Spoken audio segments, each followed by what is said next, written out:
Hello, everyone, and welcome to the Greatness Glory podcast, where we discuss the subjects around personal development and spirituality, which are very related. Today, we have a question and answer session on the subject of yoga and the science of it with my dear friend Kevin.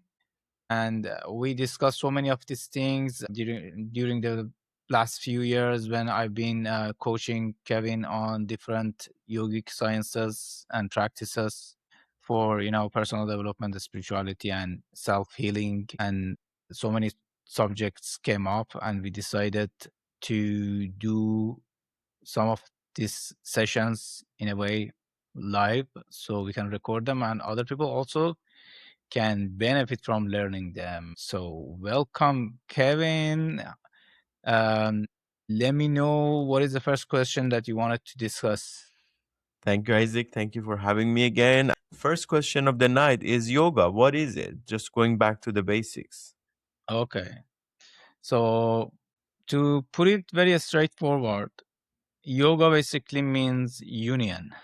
The word yoga means union. And if you ask me, what does it mean? Union with what? Well, if you look at it like superficially in terms of like religion and things like that, you say, okay, union with God. But what does that mean? If we look at it more in details and even, scientifically, the union that yoga talks about first is about the union of the opposites in some way, because the opposites, good and bad, pleasant, unpleasant, you know, the yin and yang, which I wrote in Art of Balance and the Mm-hmm. end of it, those opposite qualities are what create the individuality and mind identity and are the cause of suffering. If one transcends the dualities, then that person doesn't suffer.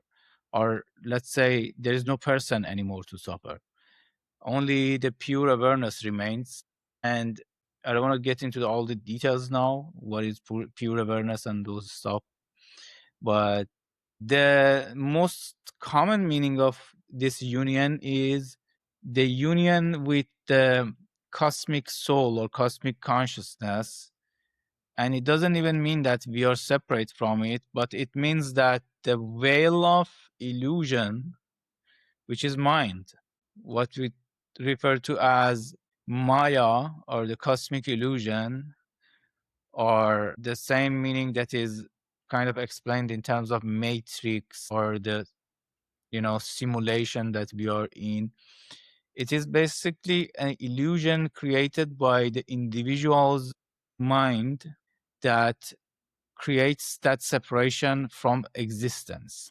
Only our perception and our thinking system separates us from existence. If mind is stopped or transcended, these are two different paths. One experiences this union existentially. You will experience it as a living thing, not just as some source of self-hypnotism or illusion hallucination. A different way also to systematically look at this is human beings are beings of energy and consciousness, and the whole cosmos is energy and consciousness. And if you want to go to the details, then we have to explain for hours in terms of yogic cosmology and sciences. But basically everything in the whole cosmos is consciousness and energy, and these two are not really separate, but again the individuality or ego separates them and creates the limited experience of being and suffering.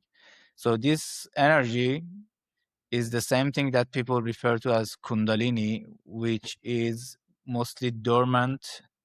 People say it's like a snake coiled for 3.5 rounds, and it's at the bottom of the spine. It's a symbolic way to explain that your potential is sleeping, just like the scientists say most people use less than 5% or whatever number it is of their brain. This is also the same thing, and Kundalini and brain are very related. And lastly, so we have that energy, which is, let's say, at the bottom of the spine. And then, not that consciousness is only in a specific place, but consciousness in human body manifests at its purest form on the crown chakra.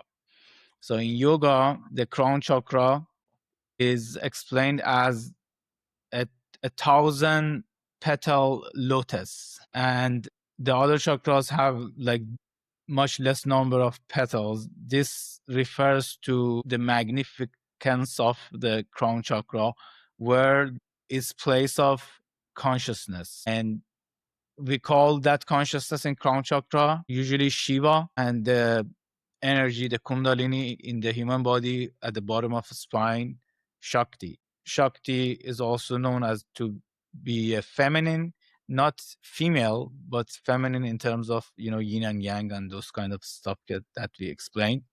And Shiva, masculine, but consciousness doesn't have a gender. These are like symbolism used to explain these two things. So for average person, it's like when the Shakti is awakened, it moves toward the beloved, towards her husband, Shiva at the crown chakra. And this is the path of, movement of Kundalini and energy. Mhm. And there is a second path also in spirituality, which maybe a lot of people don't know also in this way that I'm explaining, which doesn't involve directly dealing with Kundalini and movement of the Shakti Kundalini in the spine, going off and becoming Yeah. united with Shiva. But it's actually in some way Shiva moving toward Shakti. So either, it's like two lovers. One of them gotta move towards the other one and they become united. So what are these two paths? In a very simple way, we have this path of energy and then the path of consciousness. Path of energy involves the very large majority of the spiritual practices all around the world. As a matter of fact, most of the practices are related to this.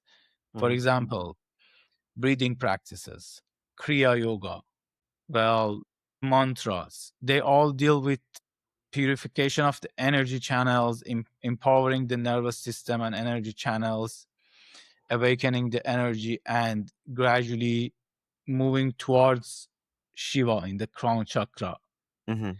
So, what does it mean in a very short way? If I want to explain, the movement of Kundalini means wherever your Kundalini is in terms of chakras, which are different stages of consciousness, that your level of consciousness is at that state. For example, very simple, I already talked about this also in one of previous episodes.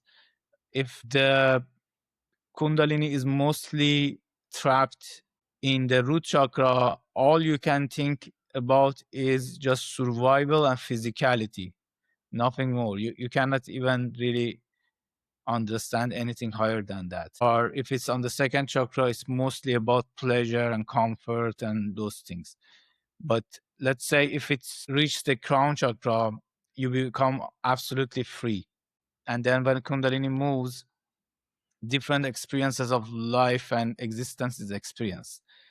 It's important to say that it's likely 99% of people in the world, they might never have experienced anything above the third chakra or something like that. Maybe some people a little bit heart chakra or something.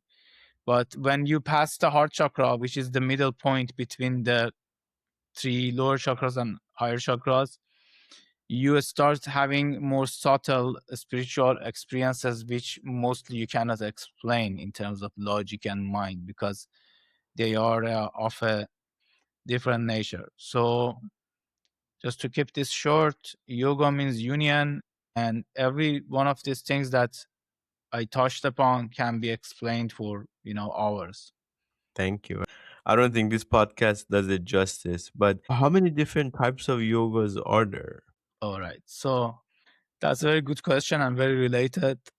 You know, when we talk about the different paths of yoga, it's very important to understand that this is not the same logic when we apply and say, okay, we have this type of a sport, this type of martial arts, or we have different styles of painting. It's like there are unlimited types of them.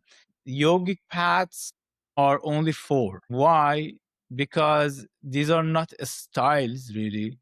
These are paths which are existential. It's like you say, okay, if we, analyze an atom, what is the constitution of an atom?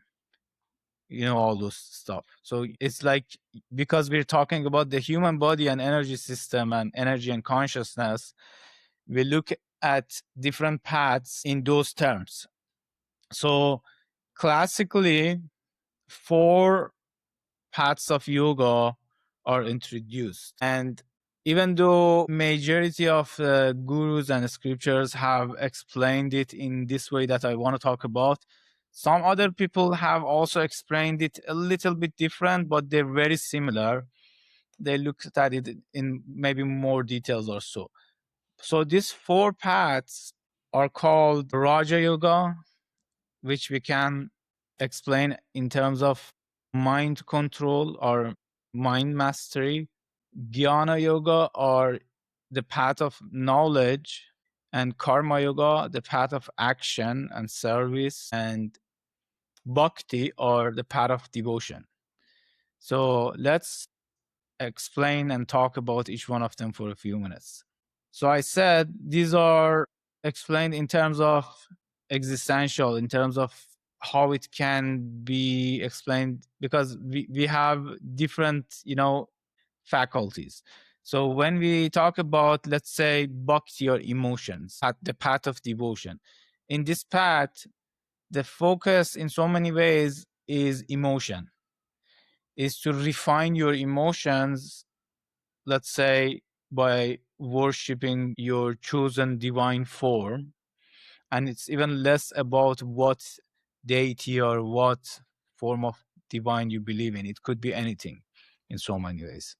And refining your emotion. It's like you are in love with somebody deeply, and it changes you. That love, which is very deep, it changes your personality.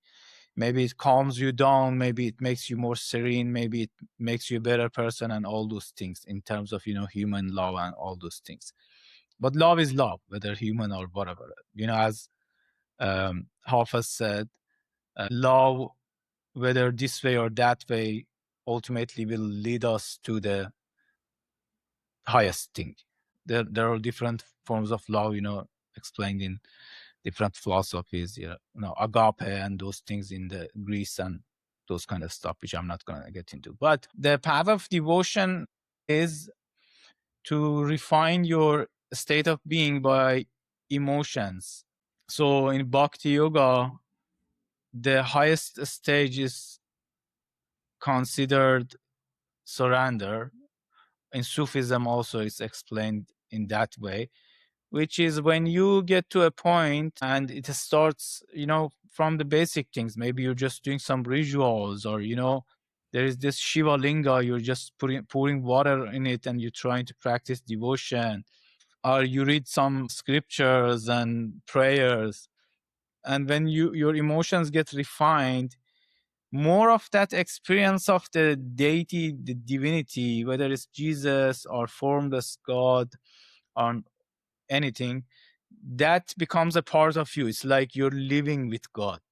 You see God in everything. It's like when you're in love, maybe all the time you're thinking about your beloved. This channelizes your emotions and mind, makes you calmer, makes you one pointed, makes you more qualified for spiritual progress and awakening, in that way, if you look at it. And these emotions, again, is rising of your vibration. You don't have to go directly deal with Kundalini and energy. By doing devotion, your Kundalini is automatically refined. Your experience is moving toward the higher chakras. So we have different emotions. Let's say the lowest emotion being fear, Mhm. and the highest emotion being pure unconditional love and gratitude. So bhakti is also in a way moving from uh, this ladder of emotions. This is explained by Abraham Hicks in Ask and It Is Given book very beautifully. Well, that book is mostly about manifestation of the wishes and stuff, but it's also related to the whole spirituality in so many ways. So when you refine your emotions, you get closer to that energy of the source and, the consciousness. The more gross the emotion is, the further away it is from consciousness or Shiva or crown chakra, let's say. Uh, so we want to move from gross to subtle. That's all spirituality is in any way you look at it in many religions. It's moving from the gross, which is material, to the subtle or spiritual. So when you refine your emotions, you worship, you chant mantra, God's name, you do service to others, and all those things, you're reducing your negative emotions. You practice, letting go, non-attachment, and all those things to refine your emotions and all that. We can explain many of these things in a way that is more understandable. And my passion has always been understanding and knowledge. So majority of people might not even understand or really don't even need to understand how it works. As a matter of fact, about bhakti or path of devotion, the most important thing about it is actually you don't need to think much about it. It's not a path of knowledge.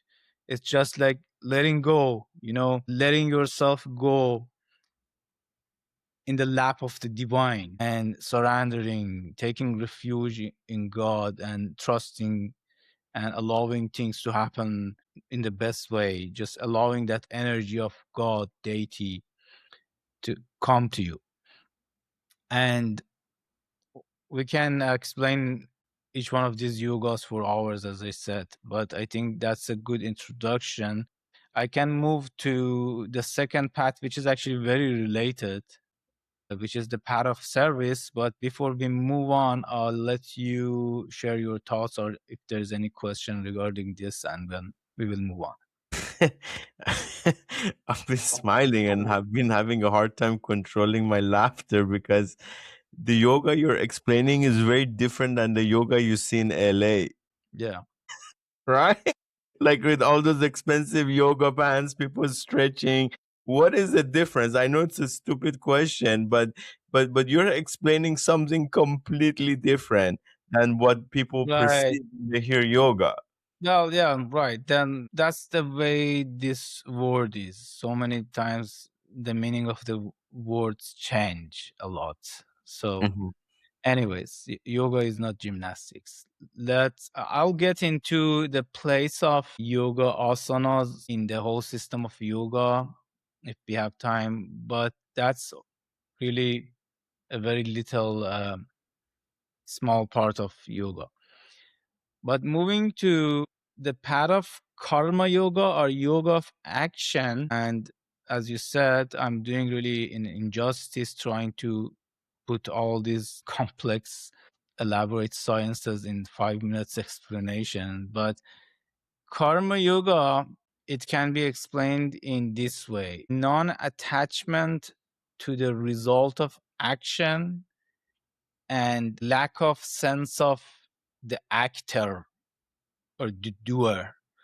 It is when, in some way, when you're acting and you're not attached or worried about the result of your action.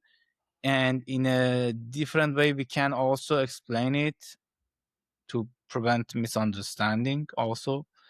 It's when you offer all of your actions to God, to a divine, version of God, whatever you believe in. In that way, you also again make your energies one pointed, make your emotions and thoughts one pointed, because God or that divine symbol or whatever that is becomes the center of your life. And what is the root cause of most issues in life? What is the word? Being scattered, conflicts, inner conflicts. In terms of psychology, explained the inner paradoxes causes a lot of suffering in our lives. So when you practice, whether that bhakti, devotion, or path of action, which is actually related, because a lot of the bhakti yogis, the devotional people, also want to serve people and be selfless in the path. So these two are actually very related. In reality, you cannot actually separate the four yogas because they are all interconnected. And the smartest person is the one that uses all four of them in some way and makes the fastest progress on the path. Because it's like a car has four wheels. You can still drive with three or two wheels, but you'll go slower.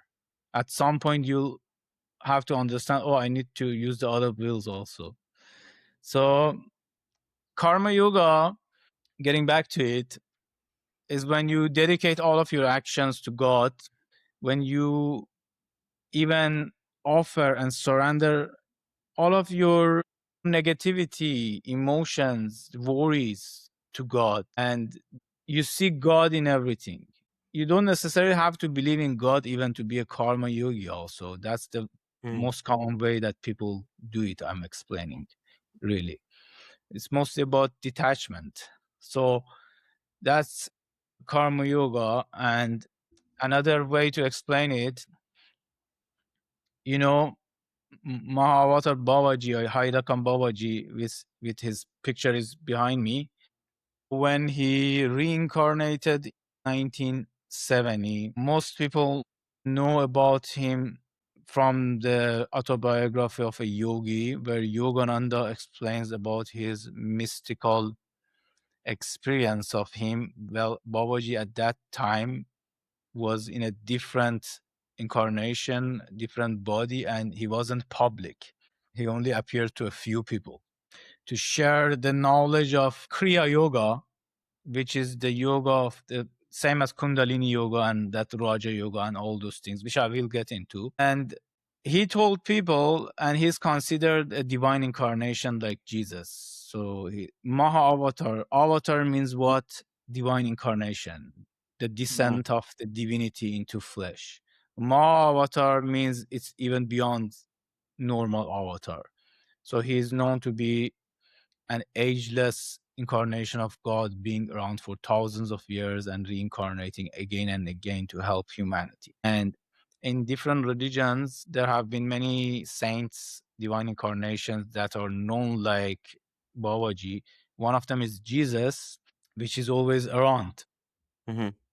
But not normal saints and prophets are not around. They left this dimension. So let's not get into that. It's a whole different thing. I get excited talking about Babaji. So his main teaching was this, and it's surprising for so many people because everybody thought, oh, he's gonna come and talk about like how to breathe and how to do this kriya, this specific secret technique, so you can awaken your energies and reach God and so on. And he said, in this age, almost nobody is qualified to be a perfect kriya yogi, to work with Kundalini and all those things. And he's very right. And this is even explained in terms of Hindu scriptures, because we're living in the age of darkness of Kali Yuga, and very few people are really prepared. Like, even if you go to a classical master of Kriya Yoga, Kundalini Yoga, before they teach you anything, they will tell you at least for 12 years, you need to do some preparation. Then we'll teach you the technique. So Yogananda modified a lot of the Kriya Yoga, and many other teachers also did it just to help people. It might not work like the way that used to work when you were very prepared in terms of your body and mind and so on. but it's still maybe it works. I'm not going to get into that details now. But so he said the karma yoga is the maha yoga, the highest path in this age. He said when you direct all of your actions toward God, chant God's name and work. When you're doing your work, you're doing the dishes or whatever, chanting God's name in your mind, your mantra, and you're doing your act of service and you're detached from what's going to happen and all those things. This is the highest yoga. There's a story that he goes to Varanasi, where I believe Lahiri Mahashaya, who was the great disciple of Babaji in his past incarnation, who brought the science of Kriya Yoga to the world, one of the people who brought this science to the world. And he's the guru of Paramahansa Yogananda. And he was the main disciple and the closest person to Babaji. And it's been narrated that when he goes to that city, some of older disciples of Lahiri Mahashaya come to Babaji and ask him to teach them a new Kriya technique, the technique of Kundalini and energy and stuff. And he tells them the same thing, that the highest Kriya is karma, the service and chanting God's name. And then he puts all of them in a line and says the Maha Mantra, the Shiva Maha Mantra in each one of them ears, and says this is the highest mantra. And well, let's get into mantra yoga then, which is not a separate yoga itself. That is also a path of part of the Raja Yoga. We're now moving to Raja Yoga, the third one. So this is my most favorite type of yoga in so many ways, because in all the yogic Hindu scriptures, in millions of places and by millions of enlightened beings and gurus, has been explained that in this age, the easiest way to purify your mind and heart and raise yourself is chanting God's names, the mantras. I don't want to get into the science of mantras because that one is really very complex, but basically the name of God, which we're talking specifically in Sanskrit names of God here. You can also consider anything that reminds you of God as name of God, but that's not the same. Mantra yoga is very complex science. It's very different. You could also chant God, God, God, Jesus, Jesus, Jesus in your mind to just focus your mind on God, and that's also helpful and works, but it's not the same. So Sanskrit mantras like the Hare Krishna mantra, for example, also called the Maha Mantra as well. This mantra, like for example, if you say Krishna is one of the names of God, divine incarnations. When you chant a name of something, you recreate the vibration and energy of the God in that form in your mind. This has even been scientifically measured and explained, that certain vibrations like Om, when they chant it, it creates a specific geometrical pattern like the Shri Yantra, which is the king of yantras. And every mantra has a yantra, which is the graphical, geometrical representation of the mantra.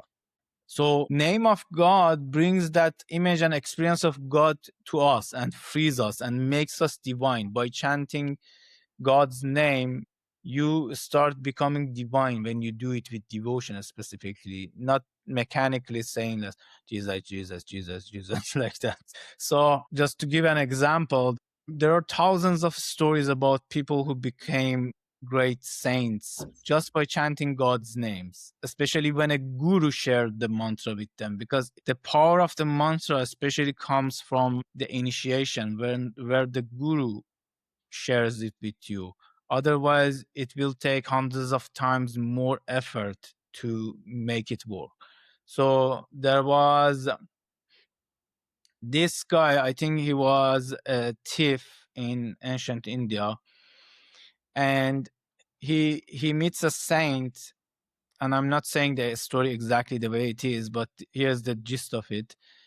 And this saint sees that this guy is doesn't have any, ground for spirituality and something, and this thief asks him to give him some advice on his spiritual progress or something. And he tells him, because he couldn't tell him a divine name because this guy was so, evil, he couldn't chant God's name.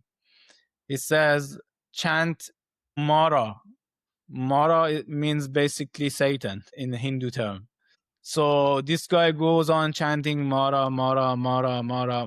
And then when you chant Mara, like that, it becomes Rama. It's called Mara, Mara, Mara, Mara, right? And without even knowing, after some time, because that saint shared the mantra with him, this thief or like evil person becomes a great saint. So that's mantra yoga, and it's a part of Raja Yoga. Now, here is where the confusion comes for some people, because some people say, no, we don't have 4 yogas, we have like 10 yogas. Yes, they're right, but existentially speaking, they all will be categorized within the 4 yogas. So Raja Yoga is basically about mastery of the mind. And within Raja Yoga, there are many techniques. The main technique is meditation. It could start from, concentration practices, like, gazing at a candle, very, very basically, to more advanced stuff. And it includes the Ashtanga Yoga, or the eight stage yoga, which Patanjali explained in the Yoga Sutras, which is a scientific formula for explaining yoga. And within Raja Yoga, which means actually the king of yogas. Raja means kings, they say Maharaja. So within Raja Yoga, there are many paths, different, let's say, techniques, subcategories of them. So we can categorize in some way mantra yoga under Raja Yoga, which is using a mantra to control your mind, find mastery over the mind, and purifying your mind and karmas, and becoming free and getting meditative and getting into a state of, samadhi, or that absorption in divinity. So mantra alone can be a perfect yoga. Then we have Kundalini yoga and Kriya yoga, and there is a third one also called Laya yoga, and the fourth one is called Nada yoga, confusing all of you guys now. So let's briefly touch on each one of them. The most common one is Kriya, which most famous lineage of it is Paramahansa Yogananda, especially in the West. But Kriya doesn't mean it came from Babaji only or Yogananda. Kriya been around forever. There are many lineages of Kriya. Basically, Kriya means using your awareness and certain techniques, which definitely you need to be initiated into. And that's a big misunderstanding. So many people write so many books. They say, okay, this is the technique, go practice it. That's again big misunderstanding that makes people fail. In the path of yoga, you don't go looking for a specific technique thinking that the technique is going to make you enlightened. The most important thing, the way that ancient saints and seekers were, you're looking for freedom or God. You go to a teacher, and with respect, you bow down and ask him to show you the path to God. That guru, whether that guru is a perfect enlightened one, or he's just a good teacher that is connected to the lineage of enlightened gurus, will initiate you, which means, triggers, kindles that flame of the energy within you, and then that technique works very effectively. Otherwise, you could practice that technique for 1,000 years and still not get to the ultimate goal of, samadhi, nirvana, and all those things. So Kriya is mostly about using your inner energies by circulating your awareness, especially in Kriya Yoga of Yogananda and Babaji and those things, and purifying your energy channels, strengthening them so the energy can raise within you. The Kundalini can become more stronger and, ascend through your spine and all those things. And then we have the other paths which I mentioned. For example, Nada yoga. Nada means sound. This is also one subcategory of, Raja Yoga and related to Kundalini Yoga, where you don't necessarily chant any mantra, but you meditate to hear the inner sounds of the chakras. And just like those ladder of emotions which I talked about, you refine from the lowest emotion to the highest one, from fear to love and gratitude. You start hearing different inner sounds, and these sounds, after few months, few years of practice, change. You hear more subtle sounds till you get to the sound of the soundless or silence. You see how beautifully all these are connected and they all do the same thing. So you refine your awareness and concentration by listening to those sounds till you get to a state of silence. So that's Raja Yoga. Raja Yoga probably is the one that has many systems. Even there are different paths in yoga. Like one path that a lot of people maybe also don't know about it. It's also called commonly as Mahayoga, again, the great yoga, and Siddha Yoga, the yoga of perfect ones, like saints, enlightened beings, or Shaktipat Yoga. So Shaktipat is when a guru initiates you and kindles the Kundalini energy within you, and he doesn't necessarily teach you anything. He says, go sit there and close your eyes and surrender. Let everything happen to you. The Kundalini within you starts doing everything by the divine grace through the master. It starts awakening through you, doing the kriyas for you. You might even start chanting the mantras. You might even start doing yoga asanas, moves, or breathing practices by itself. The Kundalini energy within you does that. This is a path that, in my opinion, is for very, very few people that are ready for it, because surrender doesn't happen anymore for us. We're like, everything is intellectual. I am myself very intellectual, full disclosure. Like, it's very difficult for a lot of people surrender, especially Westerners. We don't want to accept or allow anything unless we have to understand it fully. And that's actually one of the greatest blocks on a spiritual path.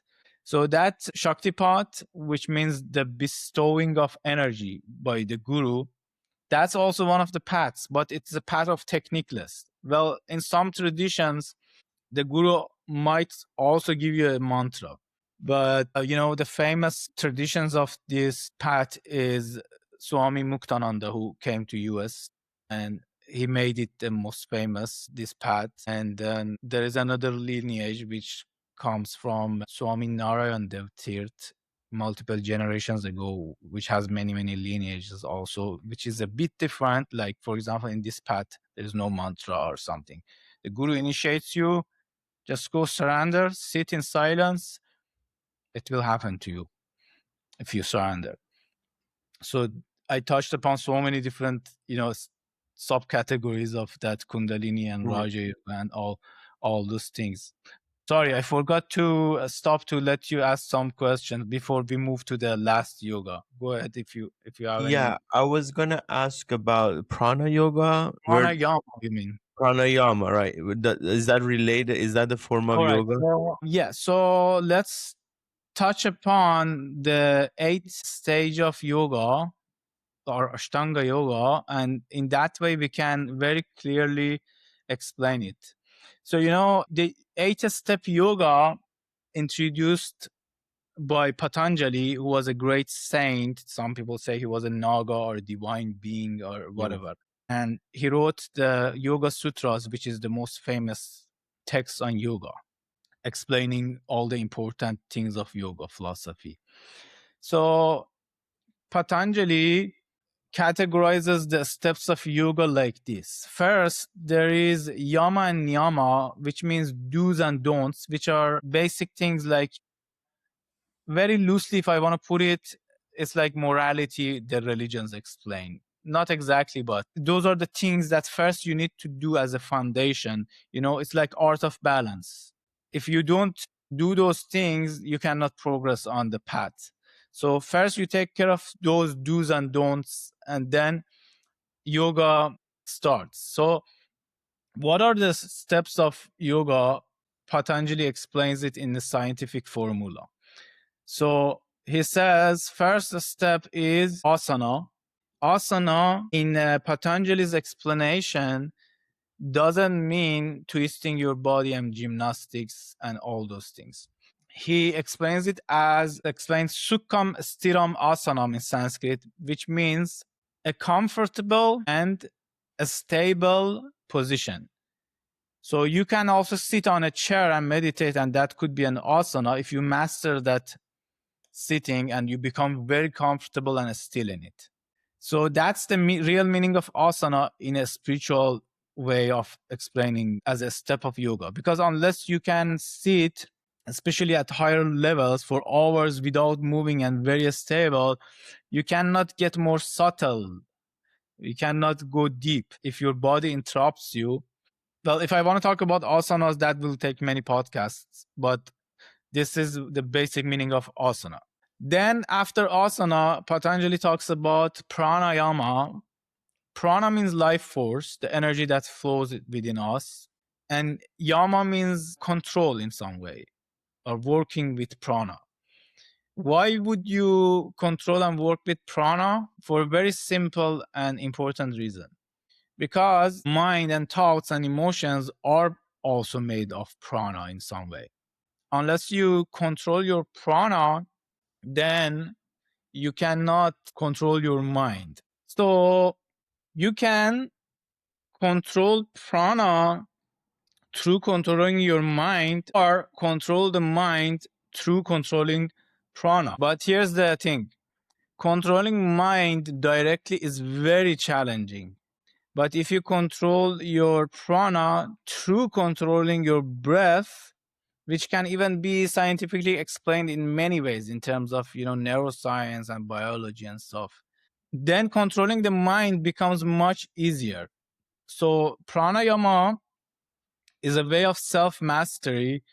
It has many aspects to it, even healing and many things. Pranayama could be used to awaken Kundalini, awaken the chakras, purify the energy channels, so the Kundalini or your energy could move through that, energy channel.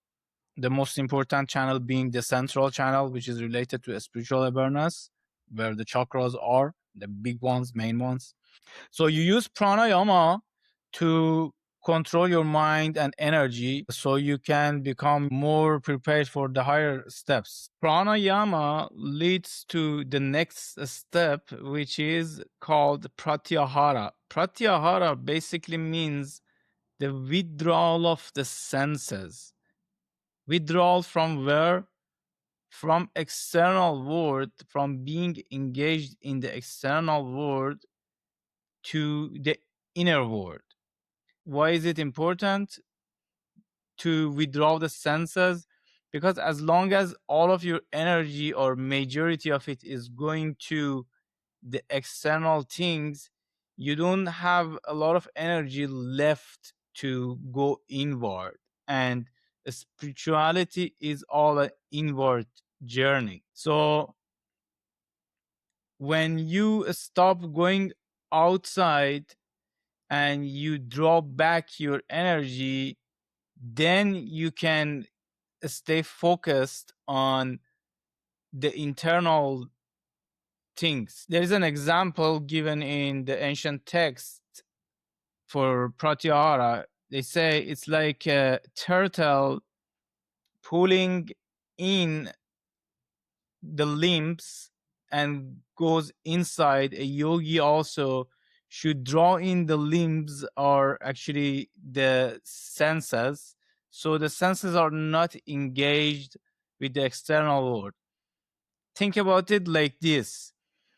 If you are very reactive to the external environment and you sit for meditation and the noises bother you, the temperature bother you, and so many things outside they bother you, then it's very difficult to even stay in that state of meditation. So first you exercise to learn to become totally, neutral to the external world, which is the senses.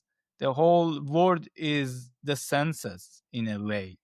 As far as it is concerned for us, the world is the senses. If you didn't have the eyesight or the sense of hearing or sense of feeling and all those things, the world wouldn't even exist for you. Is that correct? So Pratyahara, or the withdrawal of senses, prepares the ground for you to move to the higher step, which is dharana, or concentration, using the power of concentration to break through now. After you stopped going outside and wasting your energy outside, you can come inside and sharpen your faculty of concentration. And it is like gathering the rays of the sun using a magnifier, so you can accomplish something, burn your karma, let's say, burn your problems, and break through to the deeper layers of consciousness to move towards the ultimate freedom. For example, I will tell you, Kevin, put a black dot on the wall and just try to concentrate on this black dot for 10 minutes. Don't allow your mind to get distracted. You keep doing this for months, and then you gradually learn to master your mind. It's like taming a horse, a wild horse. The exact analogy could be used.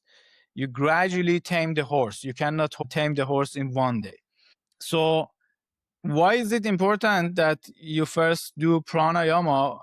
Why is it that Patanjali put these steps one after another? Didn't say, okay, just go do pranayama from the first day, because everyone is builds upon the other one. So when you do pranayama, for example, the breathing practices, in many ways you become more calmer and your agitations calm down, and then you can focus better and you can develop your power of concentration, or one pointedness of the mind. And then with one pointedness of the mind, if you were to, for example, chant a mantra, that mantra becomes thousands of times more powerful and effective. And then after concentration comes meditation, or dhyana. And then the dhyana, after you go deep with it and you get to higher states of it, it leads to samadhi, which is like, we can't explain it really. We can in many ways, but you will never understand it until you experience it, which is dissolving into the God, soul, spirit, cosmos, higher consciousness, which itself, samadhi itself has 8 stages. It doesn't mean one thing when you say samadhi. Mhm. The highest state of samadhi is called nirvikalpa samadhi, which is the same thing that we call nirvana in Buddhism, which is like a state of absolute equanimity and cessation of ego and mind and all those things. Maybe we get there one day. So that's the place of pranayama. Wow, your knowledge is so vast and impressive. Thank you for that. You actually answered a lot of my questions that I didn't know. I didn't know. Question that comes up. First, I want to make a comment. Maybe you want to respond to it, and then I have a question about Kundalini yoga and why they say it's so dangerous. But this is really a science. Yoga is truly a science, correct? I mean, why do people confuse it with religion or Hinduism necessary? And there is no such a thing as Hinduism. If you could expand on that. Yes, for sure, yoga is a science, but our issue is that whatever that we cannot understand, we dismiss it as pseudoscience and hocus pocus and all those kind of stuff. But that's really one way that we can keep ourselves limited and in ignorance, just to say, oh, everything that I can measure under the microscope is true. If we cannot measure it under microscope, so it doesn't exist. That's the atheist mindset also. It's like, If God was there, he should have appeared in front of me. So if he doesn't appear in front of me, then God doesn't exist or something like that. I already talked about that thing, right?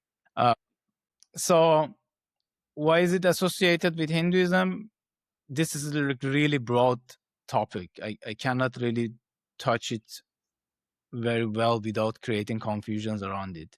So Hinduism itself, well, as you said, there's no such a thing as Hinduism. Hindu, the word comes from the word Sindhu, which was the geographical area where these people used to live. And then when the Westerners came, say, oh, these people are Sindhus, then it became Hindus.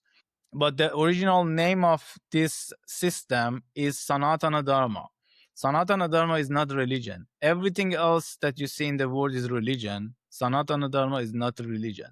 Sanatana Dharma refers to eternal laws of the universe. So does the Tao. When you go study Taoism, for example, Tao is the law of universe, the eternal nature of the universe. So yes, there are things and rituals and things as a result of Sanatana Dharma, but that's not what Sanatana Dharma is. So Sanatana Dharma itself, we can say, we have categorized 6 main philosophical systems in what we call Hinduism or Sanatana Dharma. One of these systems is Sankhya, which is a specific way of looking at life and cosmos. And yoga comes from the philosophy of Sankhya, which is very similar to other systems like Vedanta and Buddhism, all those things. And when people don't have the refined knowledge of understanding the truth, they think these paths are in conflict with each other. But I was reading something from Swami Shivananda Saraswati, where he was explaining all these paths are complementary and none of them is actually against each other. Like, for example, the Vedantic person might say there is a great self, God, for everybody, and there is no individuals. And Buddhists, on the surface, they might say there is no self at all, but they're both talking about the same thing. Let me not get into the details of it, but when you say, well, so yoga is not a religion, religion, what does it mean to you? Depends on the person. So you actually, yoga itself, to be honest with you, doesn't even discuss God in the way that we talk about it. So a lot of gurus talk about God and explain God in many different ways and all those things. But in the science of yoga itself, it only talks in terms of, consciousness and energy and mind and how you can refine your energies, emotions, mind, all this stuff to become more free and more powerful and more all those kind of things. So I hope that answers the question. Thank you. And a final question, if you don't mind, about Kundalini yoga, because you hear it's so popular yet dangerous, and it's definitely not those hatha yoga studios you see in LA. Yeah, so Kundalini Yoga, I had an episode, which is like maybe 3-4 episodes before, when I'm sitting behind that wood background and talking outside, and I talked on Kundalini a lot, actually. So Kundalini, consider it as an atomic energy in a dormant state. And, when you want to work with something very powerful, you need to be also very prepared to handle that energy. And if that energy is released within you by doing something stupid, forcefully, learning something from a book which you don't understand very well without a proper authentic guru, and you start doing it yourself, not that everybody is going to get messed up, but there have been many people that experience something as Kundalini syndrome. Some people actually can go crazy. It has happened many times, especially those people who have messed up with these things using, psychedelics and things like that, which, triggers a lot of energy release within you and also affects the Kundalini and energy channel and nervous system. So let me give you this story. In the autobiography of a yogi, Yogananda, for many years, he's been with his teacher, Shri Yukteswar. And maybe he's been asking him to give him a divine experience of samadhi by, like, touching him and giving him shaktipat and all those kind of stuff. So, and it wasn't happening. He was kind of disappointed. He sees another guru, and he was a friend of his own guru. He goes on a pilgrimage, asks this guru, please give me this experience of samadhi. And the guru says, look, if your body is like right now, like a 100-watt light bulb, and the energy of Kundalini, if I awaken it in you, is like 1,000 volts. Your body cannot take it. You need to be prepared for it. Otherwise, it can destroy your nervous system, your energy channels. And I remember another thing. Sri Ramakrishna, who was a great divine incarnation, very well known in India and around the world, which main disciple of his was Swami Vivekananda, the first yogi who came to US and talked about science of yoga. And he has so much knowledge shared. You can find all of his books online for free. He talks about all the 4 yogas and Kundalini and all that. So his experience with Ramakrishna is amazing if you read about him. So Vivekananda has gone to many gurus and asked them to give him a divine experience of awakening and so nobody was able to do anything. They were all like fakes or incapable or whatever. And they say when he goes to Ramakrishna, I might be saying the details a bit incorrectly, but the main thing is this. So he asks him, like, you need to show me God and all those things. And if you're really a man of God or a guru, show me God and all those things. And they say that Ramakrishna throws him on the ground and puts his feet on Vivekananda's chest or touches him, something like that. And he enters to a state of samadhi for days, like a transcendental experience of union, yoga. And then I heard one time from a different guru, we were talking about this. He said somebody asked a certain guru in the same lineage, he said, why don't you give me the Shaktipat like Ramakrishna did to the Vivekananda? He said, shut up. Neither I am Ramakrishna, neither you are Vivekananda. That's a very good way to also explain it. So let me go to the last path of yoga, the path of knowledge or Jnana yoga. This is the path that I think is one of those paths that if you practice it alone, for 99% of people, you won't get anywhere. If you have a real enlightened guru on the path, you have a chance if you're only practicing that. If you don't, or the guru is not like that powerful or something like that, then the chances are very, very little. But if you were to practice only Kriya Yoga, you have a big chance, especially if you have a guru and you're serious and you take care of all the other aspects and all those things. Why is that? Because Jnana Yoga, or the path of knowledge, needs a very refined mind, introspective, deep mind, and tranquility and purity. Also, we can say one-pointedness of mind. If you are not one-pointed, if your mind is not pure, if your mind is like chaotic and you have a lot of thoughts going on, you're watching Instagram for 2 hours a day and your mind sees all these things and then it's confused. It's very, very difficult to use that path alone to transcend.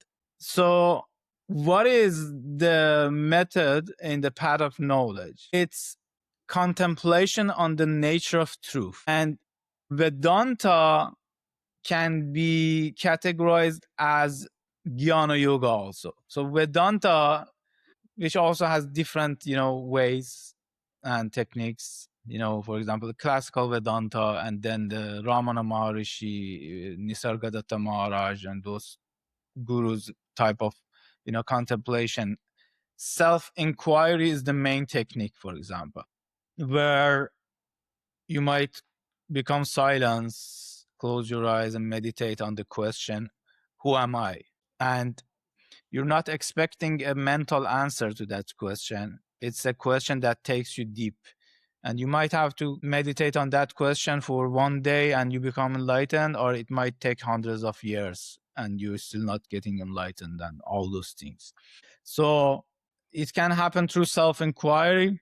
It can also can happen through negation, which is another way, which means when you reject everything that you think is the truth, and there is a technique called neti neti, which means not this, not this. So you think, oh, God or the ultimate reality is my consciousness. No, no. Is it my mind? No. Is Kundalini? No. It's in the third chakra? No. It's in the seventh chakra? No. It's this. It's Shiva? No. It's not. It's nothing that your mind can define.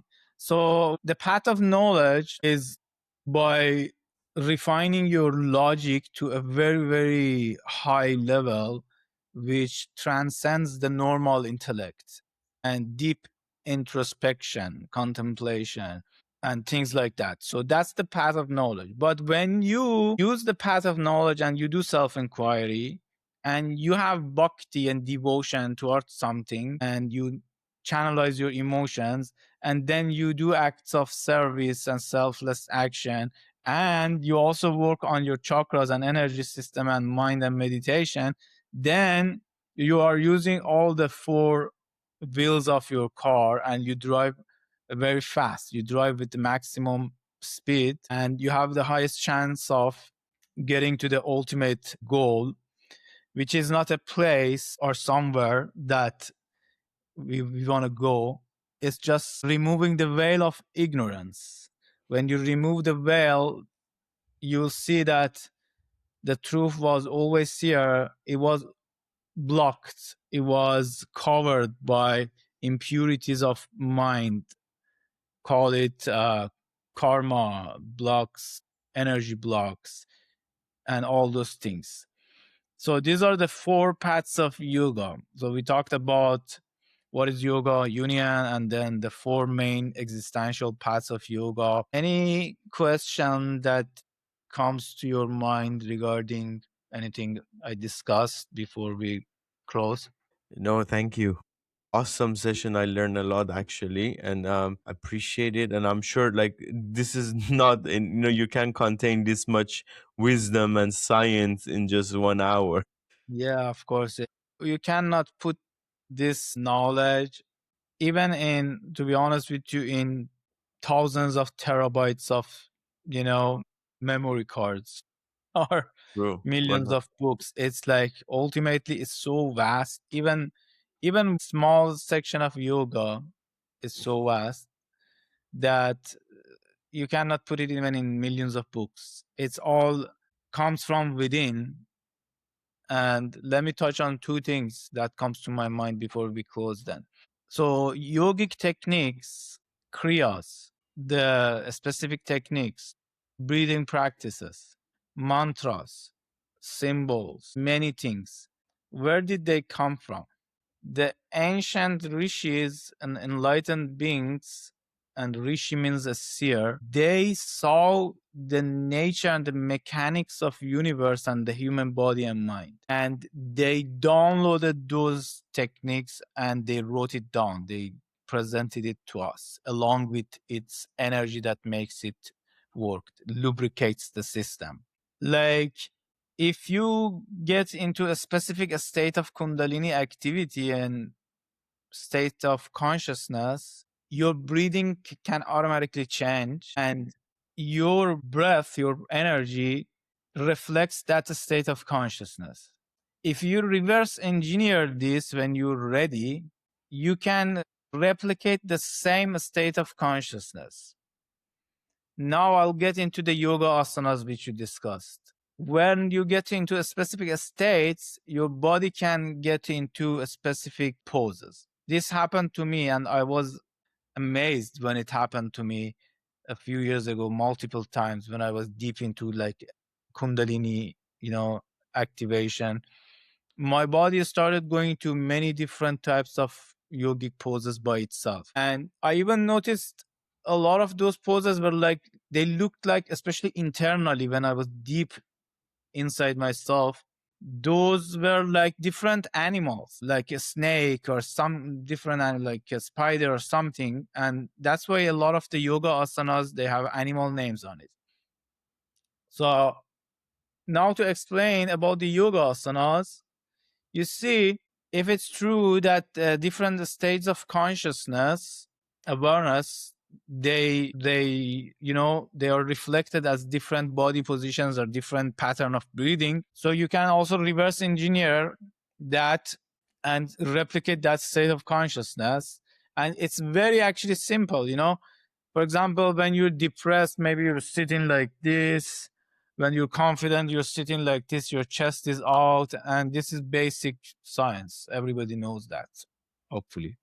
So now for different higher purposes of, refinement of your energy and replicating higher consciousness, there are different yoga asanas. So it's very difficult, I can say, for anybody to just get to that state just by doing yoga asanas.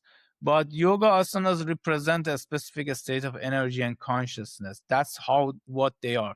But no study yoga teacher almost tells you this. And they don't even practice it in a yogic way. They just do it as some sort of exercise. But if you were to meditatively within a specific system, by following a specific authentic guru, practice, let's say, all the 84 main asanas, they would purify your system and open your energy channels and awaken your Kundalini and do many things. One thing I forgot to mention, that in Hindu Sanatana Dharma cosmology, it's believed that there are 84 millions of life forms. And they also believe that the soul passes through those 84 millions to get to a human body. And they also believe the soul remembers all those patterns of this animal nature or whatever things that it went through. So you need to release those animal tendencies within you to kind of free yourself. And one way is to do those asanas. So maybe when you are doing this camel pose or something, you are releasing certain limitations, genetic memory, we can say, which limits you in terms of that animal nature, that reptile part of your brain, evolutionary memory, and all those stuff. So that one also was something I wanted to include. If you don't have any questions, thank you for asking the beautiful questions. I really enjoyed discussing all these things. Thank you. Same here. Appreciate it. Thank you for the education and shine bright. Thank you. God bless everybody. Goodbye.